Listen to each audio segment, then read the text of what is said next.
Welcome to leader English. இப்போ நம்ம so as to அப்படிங்கிறத பயன்படுத்தி எப்படி சென்டென்ஸ் மேக் பண்ணுறதுன்னு பார்ப்போம். ஸோ அஸ் டுன்னா காரணத்திற்காக அல்லது நோக்கத்திற்காகங்கிற மீனிங்கை தருது.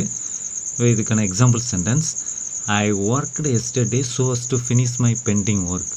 அப்படின்னா நான் நிலுவையில் உள்ள வேலையை முடிப்பதற்காக நேற்று வேலை பார்த்தேன் அப்படிங்கிற அர்த்தத்தை தருது. ஐ worked yesterday so as to finish my pending work. நான் நிலுவையில் உள்ள வேலையை முடிப்பதற்காக நேற்று வேலை பார்த்தேன் அப்படிங்கிற மீனிங்கை தருது. இதோட செகண்ட் எக்ஸாம்பிள் சென்டென்ஸ் பார்ப்போம். He went abroad so as to earn மணி.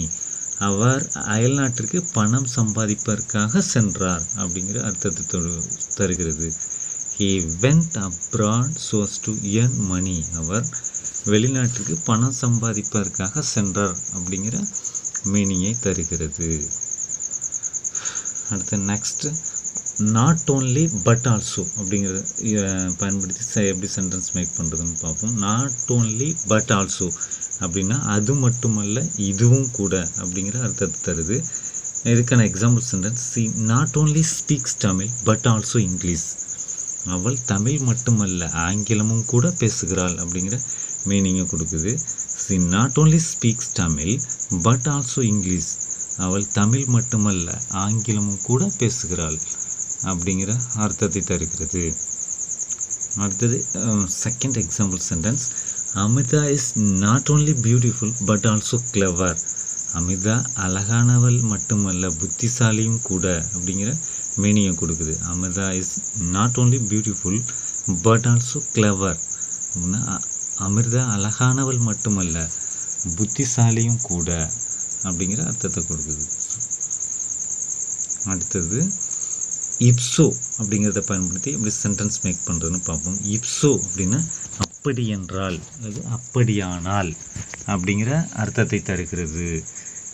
இதுக்கான example sentence, first sentence, if so I won't go there. அப்படி என்றால் நான் அங்கு செல்ல மாட்டேன் அப்படிங்கிற மீனிங்கை தரும். If so I won't go there அப்படின்னா அப்படி என்றால் நான் அங்கு செல்ல மாட்டேன்.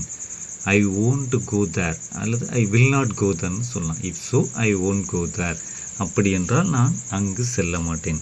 அடுத்து இஃப் ஸோ பயன்படுத்தி second example sentence, if so we need to help him. அப்படி என்றால் நாம் அவனுக்கு உதவி செய்ய வேண்டும் அப்படிங்கிற மீனிங்கை கொடுக்குது. எப்படி சுச்சுவேஷனில் ஒரு கஷ்டப்பட்டால் நம்ம கஷ்டப்பட்டுட்டு இருக்கோம் அவனுக்கு உதவி செய்யணும் அப்படிங்கிறப்ப இந்த sentence if so we need to help him. அப்படி என்றால் நாம் அவனுக்கு உதவி செய்ய வேண்டும் அப்படிங்கிற அர்த்தத்தை கொடுக்குது. ஆஃப் விச் இதோடைய அர்த்தம் என்னென்னா அவற்றில் அல்லது அதில் அப்படிங்கிற அர்த்தத்தை கொடுக்குது. ஆஃப் விச் அப்படிங்கிற பயன்படுத்தி எப்படி சென்டென்ஸ் மேக் பண்ணுறதுன்னு பார்ப்போம். He selected 6 chairs of which 2 were blue color. அவன் 5 நாற்காலிகளை தேர்ந்தெடுத்தான், அவற்றில் 2 ஊதா நிறமாக இருந்தது அப்படிங்கிற அர்த்தத்தை கொடுக்குது. He selected 6 chairs of which 2 were blue color. அவன் 5 நாற்காலிகள் தேர்ந்தெடுத்தான், அவற்றில் 2 ஊதா நிறமாக இருந்தது.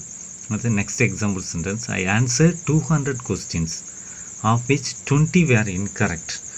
நான் 200 கேள்விகளுக்கு பதிலளித்தேன், அவற்றில் 20 தவறாக இருந்தது அப்படிங்கிற அர்த்தத்தை கொடுக்கிறது. I answer 200 questions of which 20 were incorrect. அப்படின்னா நான் 200 கேள்விகளுக்கு பதிலளித்தேன், அவற்றில் 20 தவறாக இருந்தது அப்படிங்கிற அர்த்தத்தை கொடுக்கிறது. அடுத்து ஹென்ஸ்ஃபோர்த் அப்படிங்கிறத யூஸ் பண்ணி எப்படி சென்டென்ஸ் மேக் பண்ணுறதுன்னு பார்ப்போம். ஹென்ஸ்ஃபோர்த்தோட மீனிங் என்னென்னா இனிமேல் அப்படிங்கிறத குறிக்குது. இனிமேல், ஹென்ஸ்ஃபோர்த்னா இனிமேல். அதை பயன்படுத்திய first example sentence, henceforth you should come before 9 AM. அதாவது இனிமேல் நீ 9 மணிக்கு முன்பாக வர வேண்டும் அப்படிங்கிற மீனிங் கொடுக்குது. henceforth you should come before 9 AM.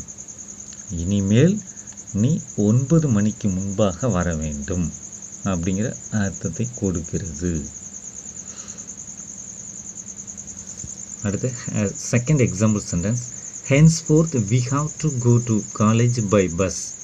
இனிமேல் நாம் கல்லூரிக்கு பேருந்தில் செல்ல வேண்டும் அப்படிங்கிற அர்த்தத்தை கொடுக்கிறது. இனிமேல் நாம் கல்லூரிக்கு பேருந்தில் செல்ல வேண்டியிருக்கிறது அல்லது செல்ல வேண்டும் அப்படிங்கிற அர்த்தத்தை கொடுக்குது. henceforth we have to go to college by bus. இனிமேல் நாம் கல்லூரிக்கு பேருந்தில் செல்ல வேண்டும் அப்படிங்கிற அர்த்தத்தை தருகிறது. அடுத்து சச்ச அப்படிங்கிறத பயன்படுத்தி எப்படி சென்டென்ஸ் மேக் பண்ணுறதுன்னு பார்ப்போம். சச் அ அப்படின்னா அப்படி ஒரு, அத்தகைய ஒரு அப்படிங்கிற மீனிங்கை கொடுக்கும். ஸோ அதை பயன்படுத்தி first sentence he is such a good student, அவன் அப்படி ஒரு நல்ல மாணவன் அப்படிங்கிற அர்த்தத்தை கொடுக்கிறது. He is such a good student, அவன் அப்படி ஒரு நல்ல மாணவன் அப்படிங்கிற அர்த்தத்தை கொடுக்கிறது. அடுத்தது சச்சை பயன்படுத்தி second example sentence I have ever seen such a person in my life, நான் ஒருபோதும் அப்படிப்பட்ட ஒருவரை என் வாழ்க்கையில் பார்த்திருக்கவில்லை அப்படிங்கிற மீனிங்கை கொடுக்குது. I have ever seen such a person in my life அப்படின்னா நான் ஒருபோதும் அப்படிப்பட்ட ஒருவரை என் வாழ்க்கையில் பார்த்திருக்கவில்லை அப்படிங்கிற அர்த்தத்தை கொடுக்கிறது. அது தட்ஸ் வாட் அப்படிங்கிறத யூஸ் பண்ணி எப்படி சென்டென்ஸ் மேக் பண்ணுறதுன்னு பார்ப்போம். தட்ஸ் வாட்னா அதைத்தான் அப்படிங்கிற அர்த்தத்தை கொடுக்குது.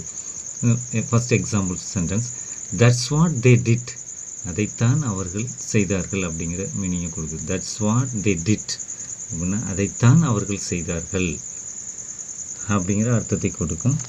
இதுக்கான second example that's what he did அப்படின்னா அதைத்தான் அவன் செய்தான். தட்ஸ் வாட்னா அதைத்தான். So that's what he did அப்படின்னா அதைத்தான் அவன் செய்தான். தட்ஸ் வாட் ஷீ டிட்னா அதைத்தான் அவள் செய்தாள் அப்படிங்கிற அர்த்தத்தை கொடுக்கும்.